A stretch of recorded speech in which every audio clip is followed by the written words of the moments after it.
من الشيطان الرجيم. بسم الله الرحمن الرحيم. وهو الذي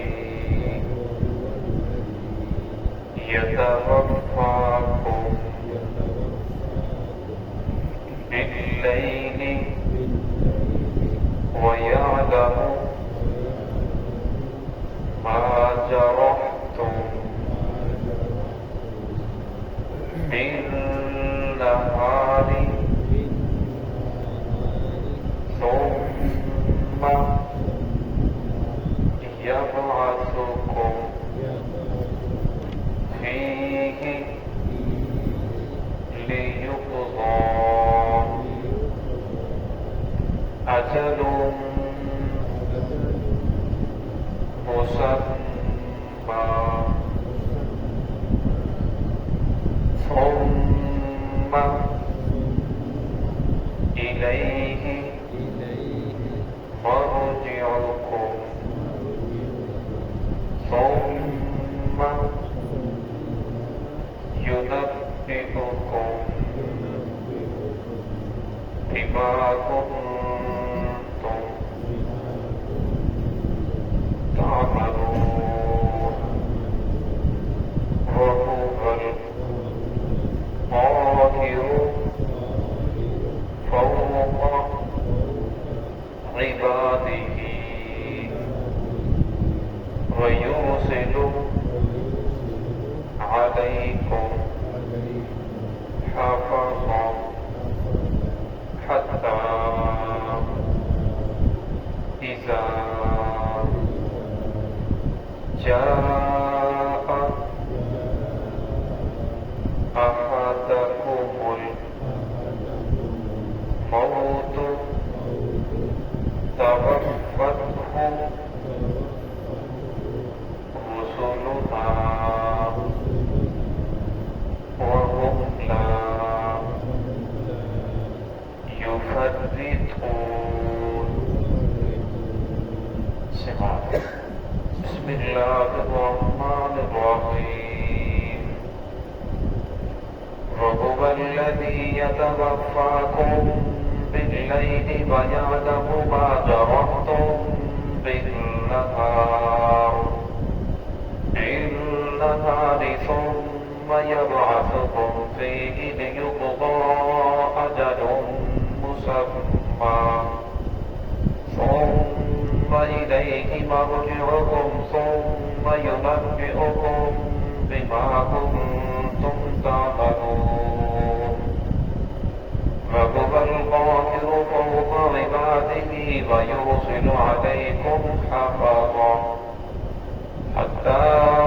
إذا جاء أحدكم الموت توفته رسلنا وهم لا يفرطون. وهو الذي يتوفاكم، اللہ وہ ذات ہے جو تمہیں وفا دیتا ہے باللیل، رات کے وقت، وَيَعْلَمُ مَا جَرَحْتُمْ، اور وہ جانتا ہے ما جرحتم بالنہار، دن کے وقت جو تم کمائی کرتے ہو، ثم یبعثکم، پھر وہ تمہیں اٹھائے گا، فیہ، اسی میں، لیقضی اجل مسمى، اور مقررہ کرتا، ثم یبعثکم فیہ لیقضی اجل مسمى، پھر وہ تمہیں اٹھائے گا اور بھیج دیتا ہے تمہیں مقررہ مدت تک، یعنی موت کی مہلت کو دیتا ہے جتنا وقت مقرر کیا ہوتا ہے. ثم الیہ مرجعکم، پھر اسی کی طرف تم تمام کے تمام نے لوٹ کر جانا ہے. ثم ینبئکم، پھر وہ تمہیں خبر دے گا بما کنتم تعملون، ان کاموں کے جو تم عمل کرتے رہے. وهو القاهر فوق عباده، اللہ رب العزت اپنے بندوں کے اوپر سب سے بلند ہے. وَيُرْسِلُ عَلَيْكُمْ حَافِظًا، اور وہ بھیجتا ہے تم پر حافظہ، نگران فرشتے. حَتَّى إِذَا جَاءَ أَحَدَكُمُ الْمَوْتُ، حتیٰ کہ جب تم میں سے کسی ایک کی موت کا وقت آ جاتا ہے، توفته، اسے موت دیتے ہیں، اس کی روح نکالتے ہیں، رسلنا، ہمارے بھیجے ہوئے، وَهُمْ لَا يُفَرِّطُونَ، اور وہ ذرہ برابر بھی کمی بتائی سستی نہیں کرتے. اس پہلی آیت کے اندر اللہ رب العزت فرمایا اللہ وہ ذات ہے جو تمہیں وفات دیتا ہے باللیل رات کے وقت، یعنی رات کے وقت اللہ رب العزت ذات جو تمہیں نیند عطا کرتے ہیں، یہ بھی ایک وفات کے مشابہ ہے، نیند بھی وفات کی موت کی بہن ہے، اور اللہ رب العزت ذات تمہیں نیند عطا کرتے ہیں، اور فرمایا نیند کا آنا بھی اللہ رب العزت کی بہت بڑی نعمت ہے۔ تیسرے پارے کے اندر اللہ رب العزت فرمایا وجعلنا نومکم سباتا، ہم نے نیند کو رات کو تمہارے لیے راحت بنا دیا۔ انسان سارا دن تھکا ہوتا ہے، جب رات کو سوتا ہے تو ساری تھکاوٹ ختم ہو جاتی ہے۔ فرمایا اللہ وہ ذات ہے جس نے تمہیں رات کو وفات دی، یعنی نیند دی، اور فرمایا جب انسان کو نیند آتی ہے انسان ہر چیز سے غافل ہو جاتا ہے، صرف انسان کا ساتھ چل رہا ہوتا ہے، دل کی دھڑکن چل رہی ہوتی ہے، باقی انسان کو کچھ پتہ نہیں ہوتا۔ فرمایا پھر اللہ رب العزت کو معلوم ہے باللیل والنہار ما جرمتم، جو انسان نے دن کو انسان کر رہا ہوتا ہے، نیکی کر رہا ہے، بدی کر رہا ہے، اچھا کر رہا ہے، حلال کما رہا ہے، حرام کما رہا ہے، اللہ رب العزت کو ہر چیز کا معلوم ہوتا ہے۔ بخاری شریف کی روایت ہے، فرمایا انسان جب رات کو سوتا ہے تو فرمایا شیطان 3 گرے لگاتا ہے، اور فرمایا جب انسان صبح کو اٹھتا ہے تو ایک گرہ کھل جاتی ہے، پھر اس کے بعد نماز پڑھتا ہے دوسری گرہ کھل جاتی ہے، اور اس کے بعد جب ذکر اذکار کرتا ہے تیسری گرہ بھی کھل جاتی ہے، اور فرمایا جو انسان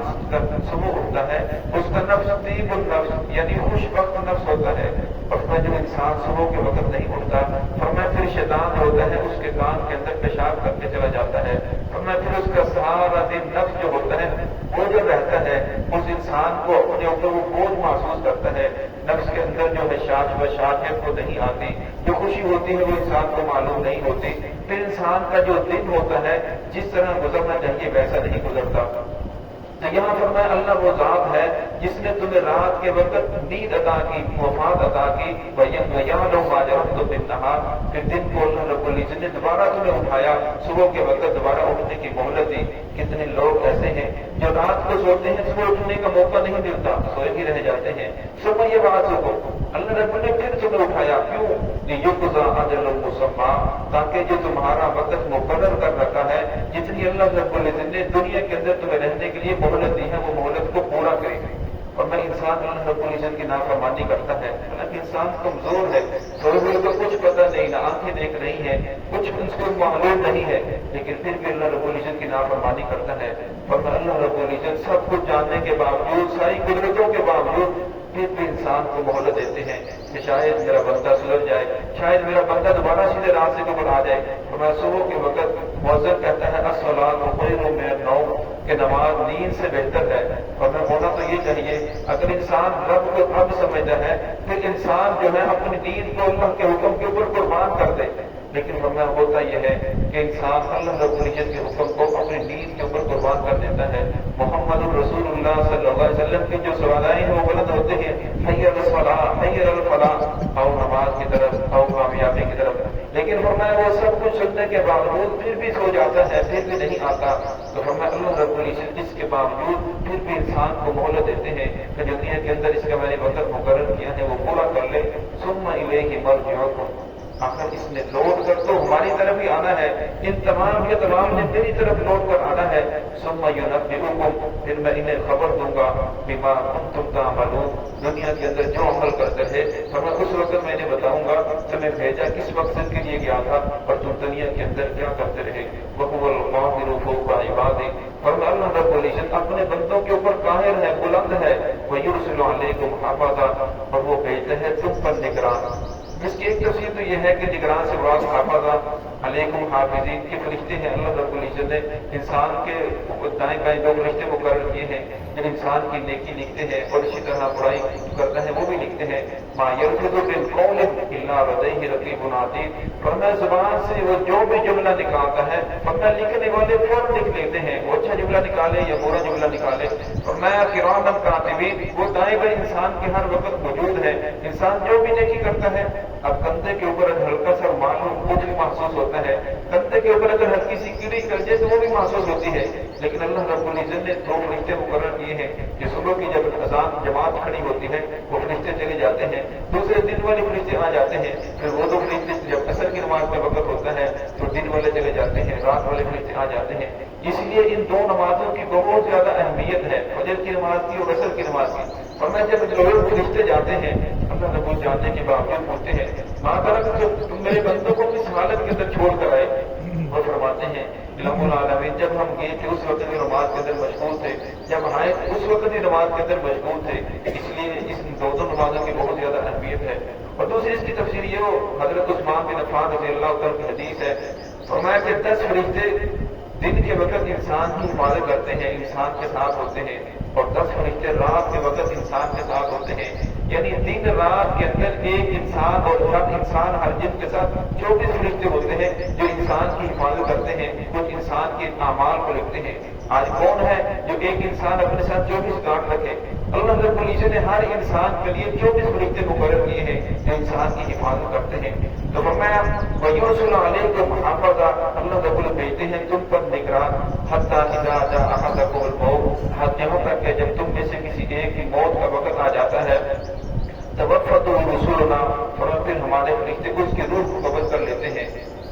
وَهُمْ لَا يُفَرِّطُونَ، فرمایا فرشتے ذرہ برابر کبھی خدائی نہیں کرتے۔ جس طرح ایک بات مشہور ہے کہ